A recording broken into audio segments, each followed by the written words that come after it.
Hello students, आज जो मैं लेकर आया हूँ समरी एंड अमिताभ का समरी लेकर आया हूँ जो बहुत ही इंपॉर्टेंट है और इस साल के लिए इंटरमीडिएट स्टूडेंट्स के लिए बहुत ही इंपॉर्टेंट है। और चलिए इसको बहुत ही सुडौल और सटीक ढंग से हम समझाने की कोशिश की है और देखिएगा बहुत आसान बना दी है ताकि आपके एग्जामिनेशन में छूट ना पाए और अच्छी तरह आप इसको लिख पाएंगे। तो चलिए देखते हैं an Amitabh. An Amitabh is a very beautiful poem. An Amitabh एक बहुत सुंदर कविता है। याद रखिएगा, यहाँ से शुरू करते हैं तो बड़ी आसान हो जाता है लिखना हमारे लिए। An Amitabh is a very beautiful poem. An Amitabh बहुत सुंदर कविता है।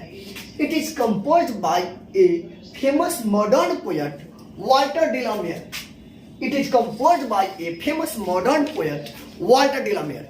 ये एक प्रसिद्ध आधुनिक कवि वाल्टर डिलामेयर के द्वारा रचित या रचना की गई कविता है। ध्यान देंगे, कंपोज या रिटन भी यहां दिया जा सकता है।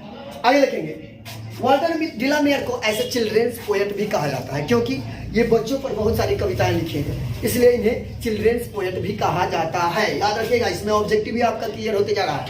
अगला देखेंगे, इन दिस पोएम, इस कविता में यानी एन अमिताभ की बात कर रहे हैं। In this poem the poet has described love and beauty. इस कविता में कवि प्रेम और सुंदरता की चर्चा किए हैं, वर्णन किए हैं इस कविता में। आगे देखेंगे, this epitaph is in the memory of the lady. ये जो कविता है एन एपिटाफ, एक महिला, एक वेस्ट कंट्री की महिला रहती है, उनकी यादों में बनाया गया कविता, लिखी गई कविता है। The poet loved heart and soul. और कवि उसे बड़ी दिलो जान से चाहते रहते हैं। The poet loved heart and soul, दिलो जान से चाहते रहते हैं। But she betrayed his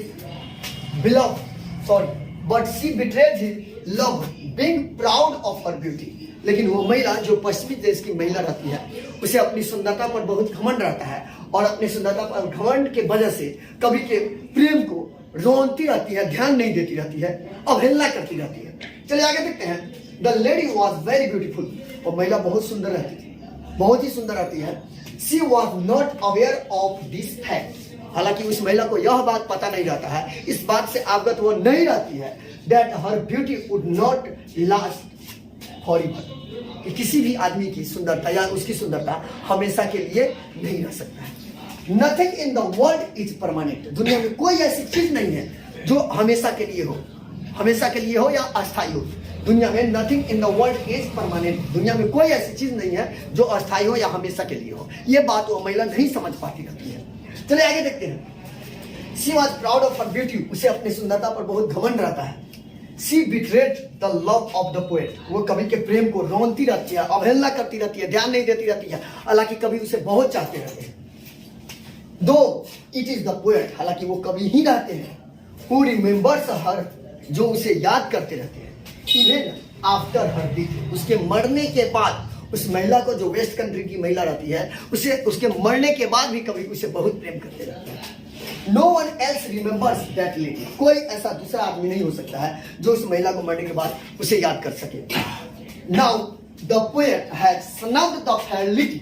now the poet has snubbed the frailty of his beloved in this epitaph. महिला के मरने के बाद उस कब्र या समाधि स्थल में दफनाया जाता है, तो कवि अब अपने प्रेमिका, बिलव का मतलब प्रेमिका होता है, प्रेमिका के यानी कि अपने प्रेमिका के प्रति जो कमजोरी रहता है उसको अब अनदेखी करने लगते हैं, ध्यान नहीं देने लगते हैं, क्योंकि महिला अब जिंदा नहीं थी। वो महिला कहाँ रहती है? उस एपिटाफ में उसे दफना दिया गया रहता है, तो वहां रहती है। इसलिए कवि इसे भूलना चाहते रहते हैं लेकिन भूल नहीं पाते रहते। तो ध्यान देंगे, ये बहुत ही इंपॉर्टेंट कविता है, बहुत ही इंपॉर्टेंट कविता है एन अमिताभ। और फिर अगले कविता हम लेकर आएंगे अगले वीडियो में। जब तक के लिए धन्यवाद।